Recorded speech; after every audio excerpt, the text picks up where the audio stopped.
Okay, we are doing dramatic monologue. Robert Browning and the dramatic monologue. What is the dramatic monologue? होता क्या है dramatic monologue? Actually ये एक style होता है लिखने का, है ना? और ये एक डिवाइस है, एक तरीका है जो कि एक पोएट इस्तेमाल करता है. And dramatic monologue Robert browning ने शुरू नहीं करी. ड्रामेटिक मोनोलॉग्स तो पहले से ही लिखे जा रहे थे, पर रॉबर्ट ब्राउनिंग ने उसको परफेक्शन के पॉइंट तक वो उसे ले गए. बेसिकली मोनोलॉग का मतलब एक व्यक्ति का बोला गया स्पीच. मोनोलॉग. ड्रामेटिक मोनोलॉग एक व्यक्ति के द्वारा बोला गया ऐसा स्पीच जिसमें कि ड्रामा जैसा एलिमेंट हो, कॉन्फ्लिक्ट हो, टकराहट वाली स्थिति हो. अगर रॉबर्ट ब्राउनिंग के इस पोएम को एक ड्रामा के फॉर्म में लिखा जाए तो आराम से लिखा जा सकता है. ड्रामेटिक मोनोलॉग की सबसे बड़ी खासियत ये होती है कि वह ऐसा लगता है जैसे एक व्यक्ति बोले जा रहा है. एक्चुअली उसको सुनने वाला एक व्यक्ति स्टेज पर मौजूद है, पर हमें केवल एक व्यक्ति की बोली गई बातें ही पता चलती हैं. सपोज मैं आपके सामने क्लासरूम में बैठी हूँ और मैं फ़ोन पर बात कर रही हूँ, तो आपको तो पता है कि दो लोग बात कर रहे हैं. मैं किसी से तो फ़ोन पे बात कर ही रही हूँ, पर आपको उस व्यक्ति का बोला हुआ कुछ भी पता नहीं चलता. आपको तो केवल मैंने क्या कहा वो आपको सुनाई पड़ता है, और उसके बेसिस पर आप समझ जाते हो कि सामने वाले ने क्या कहा होगा. जैसे मैं कहूँ कि नहीं, अभी I am busy, I am in class, अभी नहीं आ सकती, तो यू हैव अंडरस्टूड कि किसी ने मैम को बुलाया है एंड मैम ऐसा जवाब दे रही हैं. पर उसने जो मुझे बुलाया वो आपको डायरेक्टली सुनाई नहीं दे रहा, आप अनुमान लगा रहे हो. Something like that happens in a dramatic monologue. Speaker एक होता है, एक लिसनर होता है, और पोएम हमारे सामने आती है सिर्फ स्पीकर ने क्या कहा, लिसनर ने क्या कहा ये पोएम का पार्ट नहीं होगा. फिर भी अगर हम थोड़ा उसको ढंग से पढ़ें तो हम आइडिया लगा पाएंगे कि कहीं ना कहीं कोई लिसनर है. जैसे रॉबर्ट ब्राउनिंग के इस पोएम में टुवर्ड्स द एंड हमें मिलता है, क्या पता चलता है कि ने will go together down sir. नहीं, आप ऐसे साइड में खड़े मत हो, हम दोनों साथ नीचे चलेंगे. या फिर शुरू में जो ड्यूक कहता है, किसी को कह रहा है कि so not are you the first to turn and ask me this. आप पहले व्यक्ति नहीं हो जो मेरी तरफ मुड़ रहे हो और आप मुझसे पूछना चाह रहे हो. तो वो लिसनर एक है, इसका आइडिया हमें पता चल जाता है. ड्रामेटिक मोनोलॉग में और सॉलिलोकी में डिफरेंस होता है. सॉलिलोकी में स्टेज पर कोई नहीं रहता अलावा हमारे कैरेक्टर के, और हमारा कैरेक्टर मन में जो आए बोल सकता है. जबकि ड्रामेटिक मोनोलॉग में सामने एक व्यक्ति है, इसलिए जो मन में आए नहीं बोल सकता. ड्यूक को संभल कर बात करना पड़ेगा, नहीं तो उसका गलत इंप्रेशन पड़ जाएगा. ड्यूक तो संभल कर बात करेगा, पर दूत एनवॉय फिर भी असलियत को पहचान जाएगा. ड्यूक अपनी पत्नी की बुराई करना चाह रहा है, खुद की तारीफें करना चाह रहा है, खुद को जस्टिफाई करना चाह रहा है, मैं सही था वो गलत थी. पर जो एनवॉय है वो बिल्कुल ऑपोजिट समझता है, ये ड्यूक भेड़िया है, वो लड़की ठीक थी. तो एक गैप है, डिस्क्रेपेंसी, गैप. किसमें गैप? ड्यूक क्या कहना चाह रहा है और लिसनर क्या समझ रहा है. ड्यूक कुछ और ही इंप्रेशन डालना चाह रहा है और सुनने वाला एनवॉय कुछ और ही इंप्रेशन लेकर जाएगा. Let's do the points. The name of Robert Browning is very closely linked. Robert browning का नाम बड़ी बारीकी से जुड़ा हुआ है with that of the dramatic monologue. Dramatic monologue के साथ रॉबर्ट ब्राउनिंग का नाम बहुत क्लोजली जुड़ा हुआ है. आप रॉबर्ट ब्राउनिंग कहेंगे तो ड्रामेटिक मोनोलॉग याद आएगा, आप ड्रामेटिक मोनोलॉग कहोगे तो रॉबर्ट ब्राउनिंग याद आ जाएंगे. आर्थर लिटिलटन एक क्रिटिक का नाम है. The critic first used the term dramatic monologue. उन्होंने ड्रामेटिक मोनोलॉग ये जो शब्द हैं ये यूज़ किया था for Robert Browning's poems, Robert Browning की कविताओं के लिए. Browning was not the first, Browning पहले व्यक्ति नहीं थे to use the dramatic monologue, जिन्होंने ड्रामेटिक मोनोलॉग यूज किया हो वे पहले व्यक्ति नहीं थे. ही मियरली परफेक्टेड इट, उन्होंने तो केवल उसे परफेक्ट बनाया. The chief feature of a dramatic monologue is, जो मेन बात होती है ड्रामेटिक मोनोलॉग की वो ये है that there is a speaker and a listener.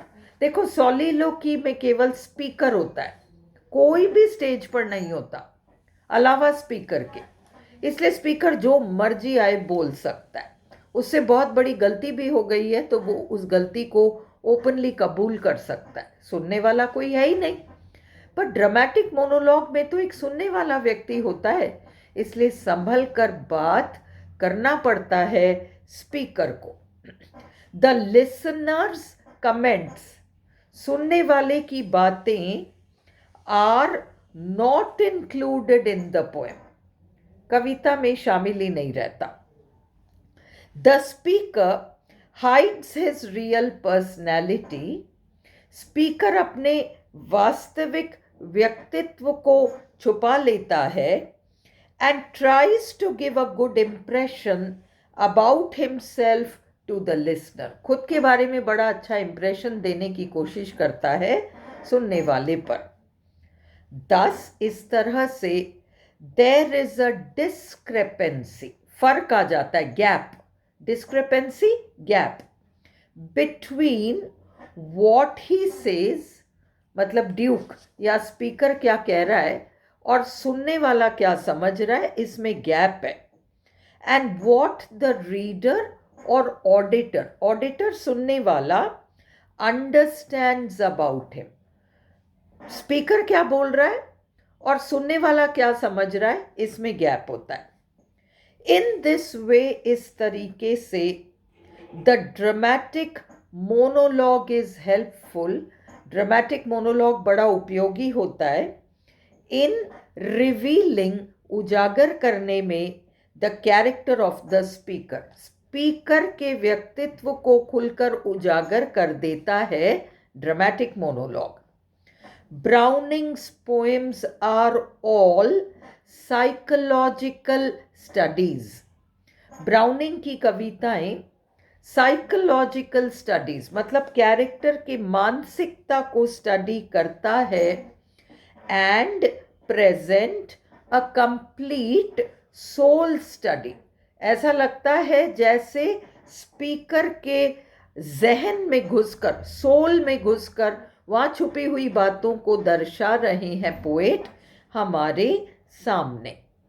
Browning believed, browning ये माना करते थे that if we allow someone to speak continuously about himself, browning का ये मानना था कि अगर आप किसी व्यक्ति को फ्री छोड़ दो कि तुम बोलते रहो क्या बोलना चाहते हो, तो उस व्यक्ति के मुंह से गलत, मतलब गलती से कोई बात निकल जाएगी जो वो एक्चुअली कहना नहीं चाहते थे, वो भी मुंह से निकल जाएगा. He would let slip a remark, वो अपने मुंह से कोई बात निकाल ही देगा विच वुड बी रिच, जो बहुत हेल्पफुल होगा in conveying impressions of his true personality.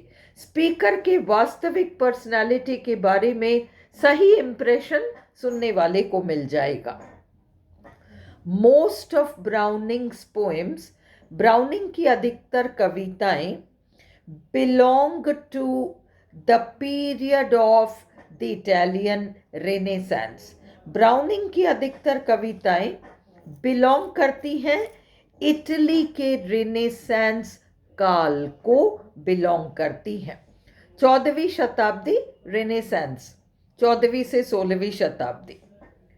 In the poems of Browning, Browning की पोएम्स में the speaker appears to be wearing a mask. ऐसा लगता है जैसे बोलने वाला स्पीकर एक मुखौटा पहनकर बात कर रहा है। And the poet tries to remove the mask, कवि कोशिश करता है कि मुखौटे को उतार दिया जाए और मुखौटे के पीछे छुपे हुए वास्तविक शक्ल को दिखा दिया जाए। And shows us the real face, वास्तविक चेहरा हिडन बिहाइंड द मास्क, जो मुखौटे के पीछे छुपा हुआ है। इन अ सोलिलोकी, एक सोलिलोकी में क्या होता है, एक व्यक्ति बोलता है। The speaker tries to find some solution to his problems. Soliloquy में भी एक व्यक्ति बोल रहा है, ड्रामेटिक मोनोलॉग में भी एक व्यक्ति बोल रहा है, पर ड्रामेटिक मोनोलॉग में एक सुनने वाला है और सोलिलोकी में कोई सुनने वाला नहीं है। सोलिलोकी में व्यक्ति एक उधेड़ बुन में है और वो अपने मन के सारे विचारों को जोर से बोलता है, एक उथल पुथल उसके अंदर चल रही होती है, बट वो कुछ छुपाने की कोशिश नहीं करता, अपने बारे में झूठा इंप्रेशन देने का प्रयास नहीं करता, but he does not try to give a false impression, झूठा इंप्रेशन देने का तो प्रयास नहीं करता। But in a dramatic monologue, परंतु ड्रामेटिक मोनोलॉग में the speaker is not trying to find any solution to his problem. Dramatic monologue में जो स्पीकर है वो किसी भी समस्या का समाधान नहीं ढूंढ रहा है। इन अ सोलिलोकी, सोलिलोकी में there is no listener on the stage, stage पर कोई सुनने वाला नहीं होता। In the dramatic monologue, dramatic monologue में there is a listener on the stage, सुनने वाला एक व्यक्ति स्टेज पर मौजूद रहता है। इट इज डिफिकल्ट टू जज, अनुमान लगाना मुश्किल है, the attitude of the poet towards the speaker, कि पोएट का क्या दृष्टिकोण है, क्या सोच है बोलने वाले व्यक्ति के प्रति। यानी रॉबर्ट ब्राउनिंग ड्यूक के बारे में क्या सोचते हैं ये समझना थोड़ा मुश्किल है। किन्हीं पोएम्स में एक पॉजिटिव एटीट्यूड लेकर चलते हैं ड्रामेटिक मोनोलॉग के स्टाइल में लिखने वाले कवि, जैसे रॉबर्ट ब्राउनिंग के कुछ पोएम्स में रॉबर्ट ब्राउनिंग का एक पॉजिटिव अप्रोच है अपने कैरेक्टर के प्रति, किसी पोएम में एक नेगेटिव अप्रोच है, जैसे इस पोएम में नेगेटिव अप्रोच है, ड्यूक की पर्सनालिटी को नेगेटिवली हैंडल किया है ब्राउनिंग ने। In some poems his attitude is friendly, किन्हीं पोएम्स में कवि का एटीट्यूड अपने कैरेक्टर के प्रति, कैरेक्टर यानी वो मेन कैरेक्टर पोएम का, उसके प्रति फ्रेंडली रहता है। In others it is hostile, किन्हीं पोएम्स में खिलाफत करता है हमारा कवि। ये तो ड्रामेटिक मोनोलॉग।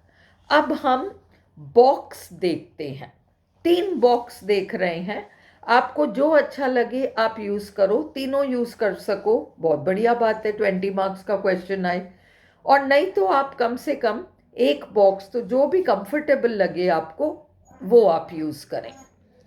तो बॉक्स 1, विलियम डी डिवैन क्रिटिक का नाम है, टेल्स अस, वे हमें बताते हैं, that the incident described in My Last Duchess, जिस घटना का वर्णन माय लास्ट डचेस में किया गया है has a basis in history, उसकी जड़ें इतिहास में है। इतिहास में वास्तव में कोई ऐसा व्यक्ति रहा है जिसका नाम था Alfonso second, Duke of Ferrara, and that the Duke, Robert browning का ड्यूक काल्पनिक ड्यूक नहीं है, वास्तव में एक ड्यूक जिसका जन्म 1523 में हुआ था और जिसका नाम था अल्फोंसो सेकंड, उसको ध्यान में रखकर रॉबर्ट ब्राउनिंग ने लिखा है।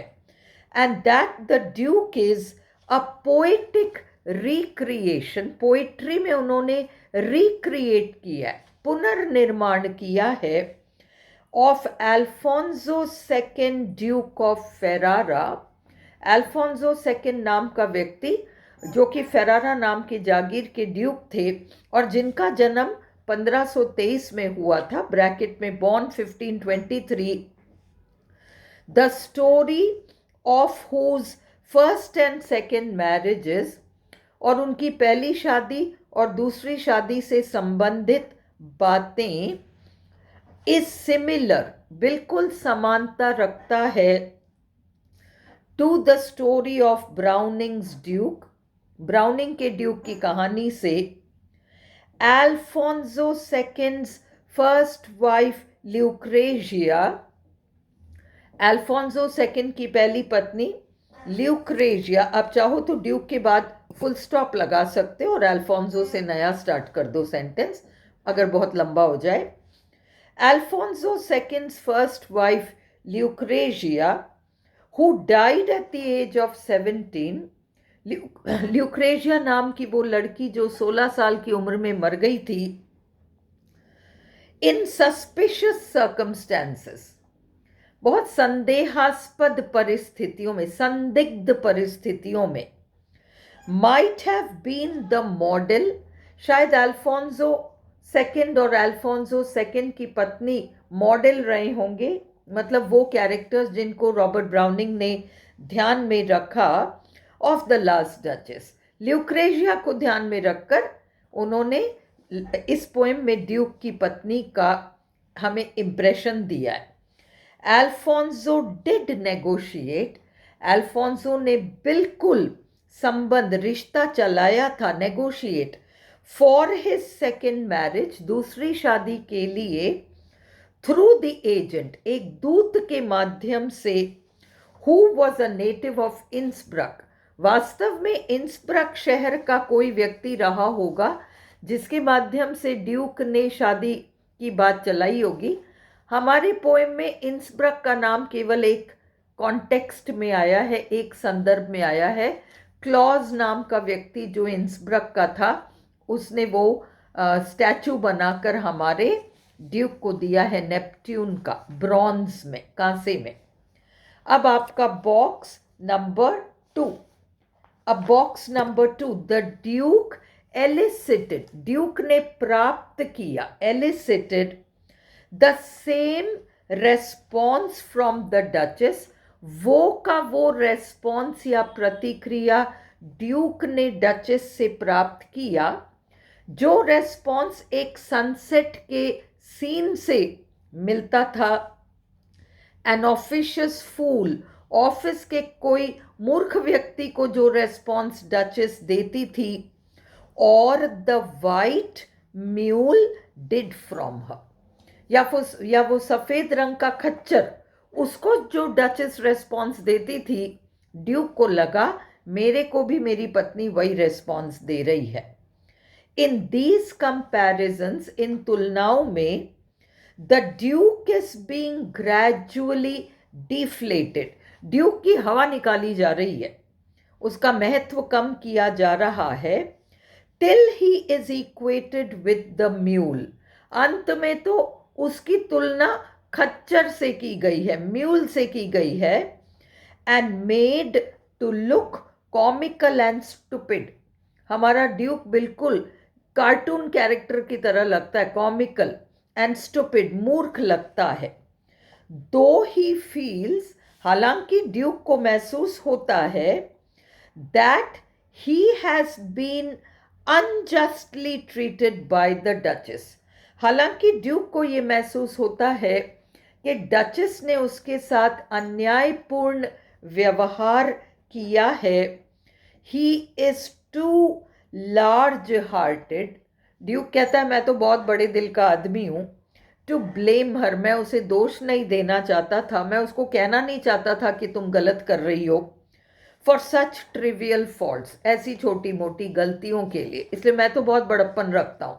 भैया मैंने तो उसको टोका नहीं कि तुम ऐसी ऐसी गलतियां करती हो, पर ड्यूक ने किया क्या, बहुत बड़प्पन रखता है, उसको टोका नहीं पर उसको मरवा दिया। Box 3, the Duke is both an individual, Duke एक अलग व्यक्ति भी है, and a representative of his class, और वो अपने वर्ग का प्रतिनिधि है।